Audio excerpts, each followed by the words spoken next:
And here's Donnelly. Rangers just had to readjust for a moment. Thought they might be celebrating a second goal. Now they're concerned that Celtic could hit back. Bicanio could have teed up Donnelly, decided not to, and he's just taken it behind. Overdid it. He'd beaten Robertson once, there was no need to turn back and beat him again.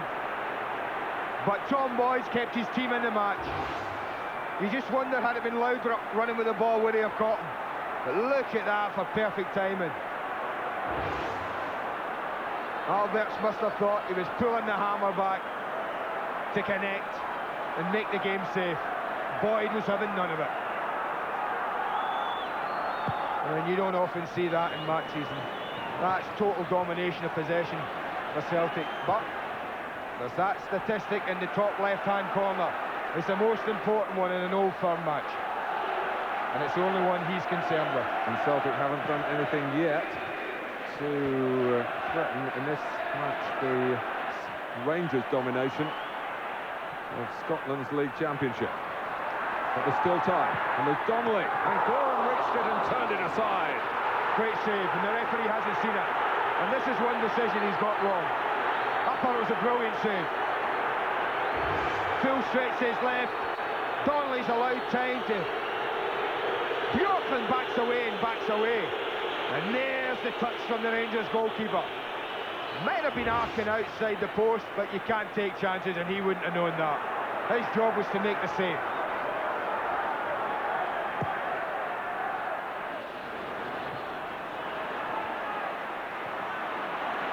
McKinley. That's a fine ball for Cadet. Bicanio. Well, that should be a corner.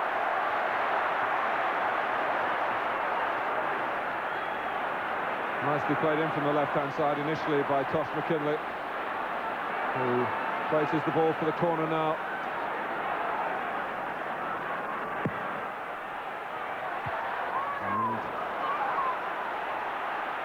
What is Gough complaining about? He's complaining to Craig Moore. He's obviously got a marking job on someone, and Moore wasn't there. Gough get caught in between.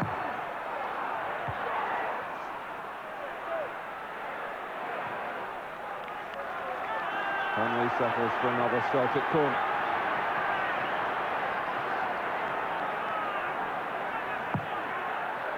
Weghorst. That's Donnelly's man. Or Moore's man, sorry. Weghorst. Picked up by Boyd. Only given it straight to Van Bossen. Gascoigne. Van Bossen. And allowed to go on is Alberts. He's got Van Bossen with him. Oh my goodness! Well, what an extraordinary sequence. It's a question about active and passive positions to start with, particularly involving Laudrup, but Rangers allowed to go on, and this will haunt Van Bossen. Well, Laudrup's offside, Alberts isn't, and this should be game, set and match. He can do no more than that, and that's inexcusable, even if it takes a bobble. You just got to roll it into the net. That's unbelievable.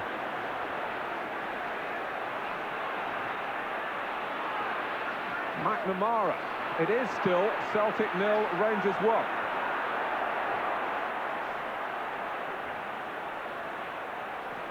McKinley, challenged well by Cleland. Celtic's throw.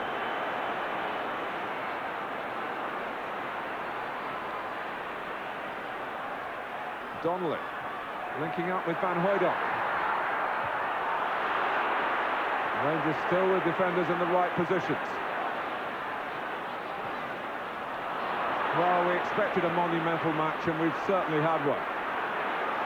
And this is Peter Grant for Celtic. Cadet. Donnelly. And Celtic have got a penalty. It's against Richard Gough. Donnelly had a bit of time at the edge of the box. And Gough was the one who reacted quickest. Raced out to Donnelly. Donnelly nicked it past him. Gough certainly makes contact with Donnelly. Here it is. Watch Donnelly. He nicks the ball past him. That, I'm afraid, is a penalty. As simple as that. Gough held up his hands. So, Gascoigne's already had his penalty saved for Rangers. It's Pierre Van Hooijdonk to keep his nerve for Celtic and keep them top of the table. And Gorham has matched Kerr's achievement.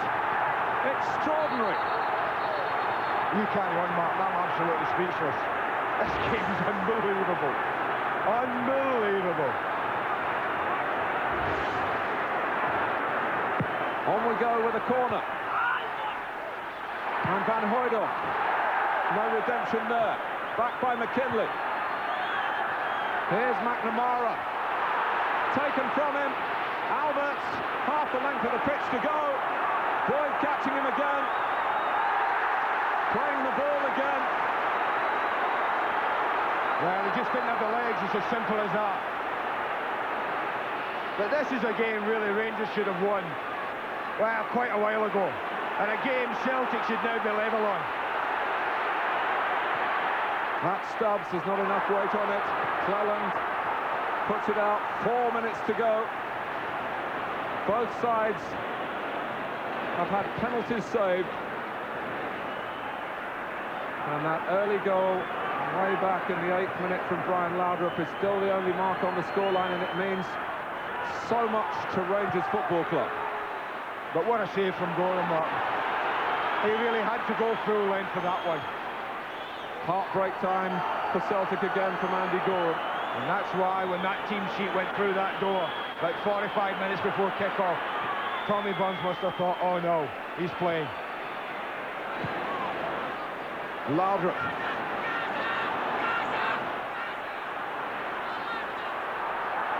Teasing two, the third got him. McNamara.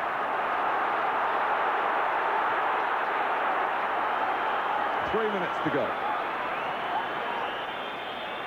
Lovely flick from Di Canio. Vickers, Cadet trying to get in behind Björklund, who stood his ground, that's what he would say. Celtic had a different interpretation. Just a moment's pause as the ball goes out to remind you what's happening tomorrow night on Sky Sports. First round of the FA Cup, it all gets underway. Woking against Millwall. Millwall, the leaders of Division 2.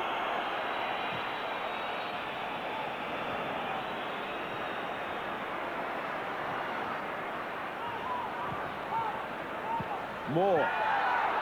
And Morton Vickers certainly didn't pull out of that.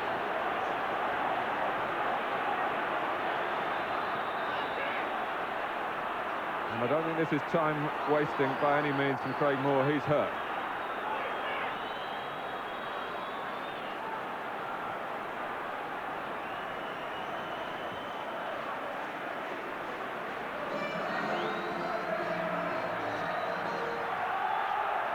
Some Celtic fans are leaving.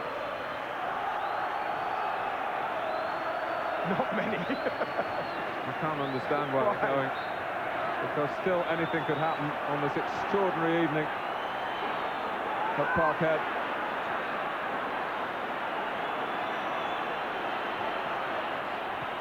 Grant.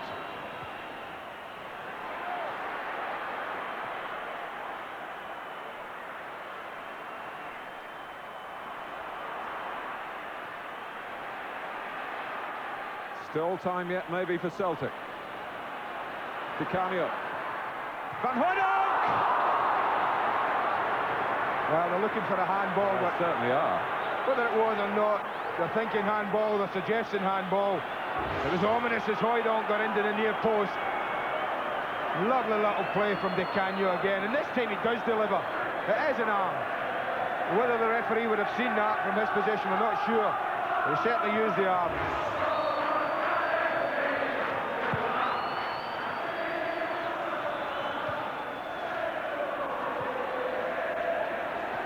Boyd.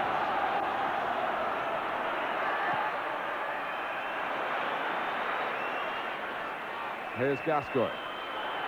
Losing Boyd. Laudrup. Celtic obviously taking a chance at the back. Andy, you've got to pick a man of the match. Well, it's well, almost impossible, Mark, but I'm going to give it to the man who's broken Celtic's hearts, not only tonight yet again, but in many other occasions. My man of the match is Andy Gorham. This is Boyd. Oh, Weghorst has missed his kick, and Celtic have missed another chance.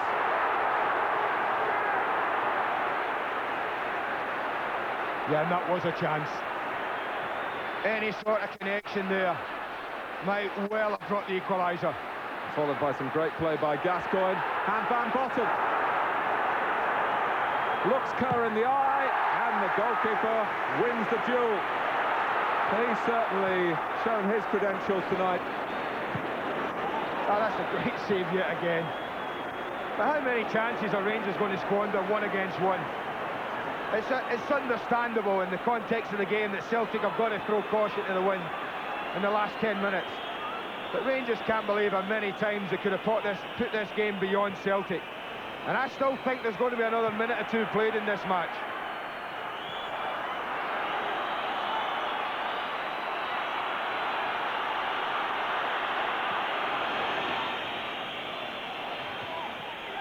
Gascoigne, again with quality, and Alberts as well.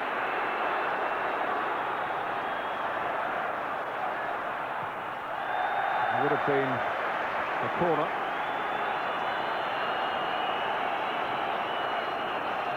I have to say, I said about Stuart Kerr at the beginning of the match that he would have had nothing to prepare him for this night. I said it's a night he should savour and remember. He'll do all of those. He'll savour it and he'll remember it. He's performed really, really well for his club tonight. Could do nothing about the goal, but then he's done everything that's been asked of him. Gascoigne trying to keep it again, and he's done that. Moore. Alberts. This is Robertson. Well, they've got 4 against 4. Well, the game that could have produced 4 or 5 goals, but Rangers will take the one if it means the win.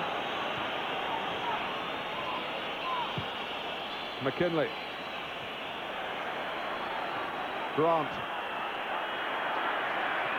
McNamara has done very well to keep the ball in play. 3rd minute of stoppage time. Di Canio. Gorham. Not with any great difficulty. The man of the match against Celtic on a crucial evening. And Rangers are back on top in Scotland. A massive win for Walter Smith and his team, sealed by an early goal from Brian Laudrup. But that was only part of an extraordinary story. The Rangers players run to Gorham. His penalty save late on from Pierre Van Hooydonk protected the victory, and everything he did on his return to the team was faultless. Stuart Kerr had a splendid game as well, saving the penalty that he gave away, stopping from Gascoigne no less. Other chances, particularly for Rangers, and Van Bossen with an amazing miss, but it didn't matter. This is a sickening blow for Celtic, not able to take the opportunity to really impose themselves on their great rivals, and they are back in the chasing situation yet again. And if the results between these two do settle the championship in this most significant season in Scotland, then Rangers are on course to rattle up 9 in a row. 2 wins out of 2 for the blue side of Glasgow in the Old Firm clashes this season. 8 meetings now since Celtic's last win. The pride, the points, and Andy, the psychology, all going to Rangers tonight. You said, Mark, that this game doesn't win championships, and you're right, but you'd never guess that looking outside at the scenes. This was a huge game, as big an Old Firm game that I can remember for many a year. It took the same pattern that you and I have seen many, many times over the last 3 or 4 years. Celtic totally dominating possession and pressure, but Rangers yet again coming out on top. Well, that flag that we just showed you, champions 1997, might be jumping the gun for Rangers, but my goodness, they've still got the drop on the one club capable, you feel, of taking the championship from them. The club desperate to stop them winning 9 in a row. But it's Rangers night tonight by 1-0. Let's join Davy Provan. Brian, given some of the chances that Rangers had in that second half, do you think you might have saved yourself some of that late anxiety you had? I think so. I can't believe the chances were missed. But at the end of the day, we beat Celtic 1-0 and we're delighted. You had a difficult shift tonight playing that lone role up front. How demanding was that? Quite demanding. I think I need a couple of days off now. But apart from that, I thought we created a lot of chances second half, but one goal was enough. OK, I think we can show you that goal now, Brian. Now, Brian O'Neill took a slip here, but there was a bit of work still to be done, was there not? Brian O'Neill slipped and I took the ball and ran towards the Celtic goal, and I just thought, let's try and finish that one, and it ended in net. So, Andy, how did that look from your end? Great finish. To be fair, Stuart had no chance with that. It was a great finish, great run. OK, Rangers squandered a few chances in that second half, Andy, and then we thought you were going to drop 2 points, the penalty to Celtic. Pierre Van Hooijdonk stepped up. Was that a lucky guess or an informed guess? I think everything's luck with penalties. I've missed a few. I think it's the first penalty I've saved for about 8 years. But it's not just a penalty, performance as well. And you've got to mention Stuart Kerfin. His first touch, he's picked the ball in it and then produced a show like that. All credit to him, but a great performance for us. When we need it again, we've done it. How does it feel to be back in the side after, what, a 6-week absence? It's been a long time, especially when you see the boys dropping points here and there. You just want to be in there helping out. And as soon as we get everybody back fit again, I think we'll go from strength to strength. OK, lads, Andy, you're the man of the match. Brian, perhaps you might present that to Andy. congratulations. Well done, guys. I could have done with a bike, no car. Heroes on both sides, but Rangers have the 3 points. They're back on top in Scotland. Thoughts of Gordon Smith and Mick McCarthy when we come back.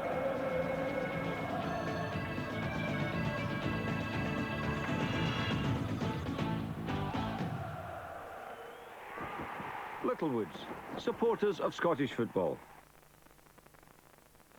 The Highlanders were looking for a fair deal. Best be no skullduggery here. Instead, they got injustice from rich men. You owe me. I owe you money, nothing more. Now an honourable clansman is forced Hang him from the bridge. to turn his people into heroes. We will avenge you. And himself into a legend. This is Robert Roy McGregor. I will have justice. No quarter will be ours. All given. I will kill you, McGregor. Jessica Lange and Liam Neeson, Rob Roy, premieres Saturday at 10 on the Movie Channel. Rob Roy, one of 40 television premieres this month on Sky's 3 movie channels. Call 0990 10 20 30 and we'll switch you on.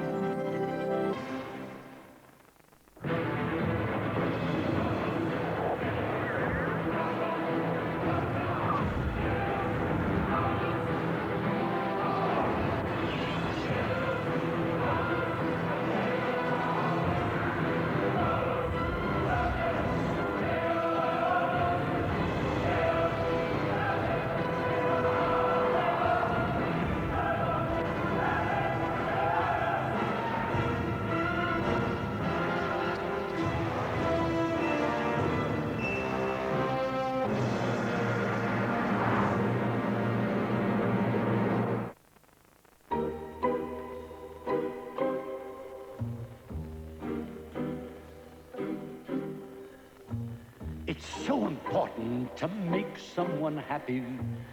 Make just one someone happy. Make just one heart-to-heart you. You sing to love is the answer. Someone to love is the answer. Once you've found her, build your world around her. Make someone happy. Make just one someone happy. And you will be happy too.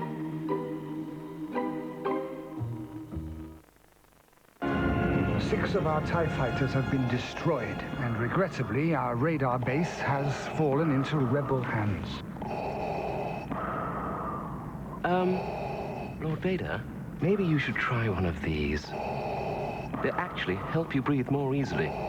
Tunes really do help you breathe more easily. They taste great. But they come in 3 fruity flavors.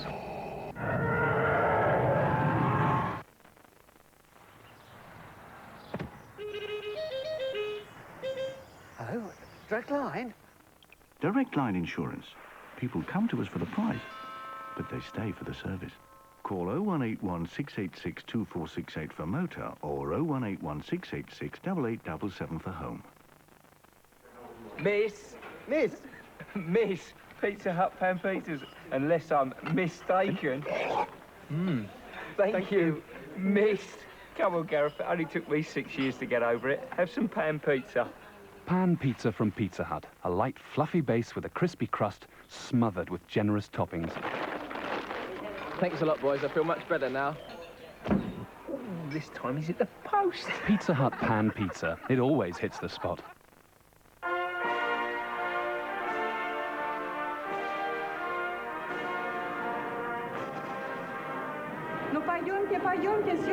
In 1980, tickets for the Russian ballet were in great demand. But the ballet wasn't the main attraction. Making its Moscow debut was the smooth taste of Heineken Export. Heineken Export, the world's favorite import. What is it that people like about BT's Friends and Family? You're just getting 10% off the 5 numbers that you've chosen. It's free to join. I don't think twice of picking up the phone once a week to phone my son in Russia. You can save 10% with BT's Friends and Family. Call 0800 05 55 55. 3 of my numbers I use every day. So, I mean, it's a big saving. I phone people for no reason whatsoever now, just because I know it's not going to cost me much. I can't understand why anyone would not have friends and family. I always look for a bargain. Yes, part of my nature. It's good to talk. Littlewoods, supporters of Scottish football. Ever wondered what it's like to lose an Old Firm derby? Something like this, I should think. No happy ending for Celtic on home territory. Beaten by Rangers. Here's Walter Smith, the Rangers boss. Walter, I know you've seen a few Old Firm matches in your time. Have you ever seen anything like that tonight? Oh, quite incredible. I don't think, for a standard of football, I don't think it was the best football match that I've played in terms of passing or possession of the ball. But I don't think I've ever played in one where there's been as many chances to score goals, simple chances, and saw them missed. What was going through your mind when Rangers were squandering these chances? Did you always feel that Celtic might get a break at the other end? Well, the way things have been going, we've been in the lead in a number of games recently, and teams have come back to us. Celtic, as you would expect them to do, put us under a great deal of pressure then. And you could always see them getting the opportunity to come back, which they did do with the penalty. And, you know, they missed that as well. So it was good to see them missing them as well as their own team. You came down from the stand to the dugout 3 times in that first half. What was the concern there? Well, we tried in the game to get Paul Gascoigne and George Alberts to play slightly further forward than they normally do, and 2 midfield players to sit in. And I felt they were coming back too far in the game, and that we weren't getting an opportunity to play out to them. And we had hoped to cause Celtic a problem in that respect. Saying that, we got 1 or 2 opportunities, as I thought we might do, going through them in the first half of the game. But I felt that they could have played far further forward than they did do in the first half. Was that the problem, that the defence was sitting on top of Andy Gorham? I don't think it was just so much the defence sitting back. We weren't getting out at all, you know, and I felt that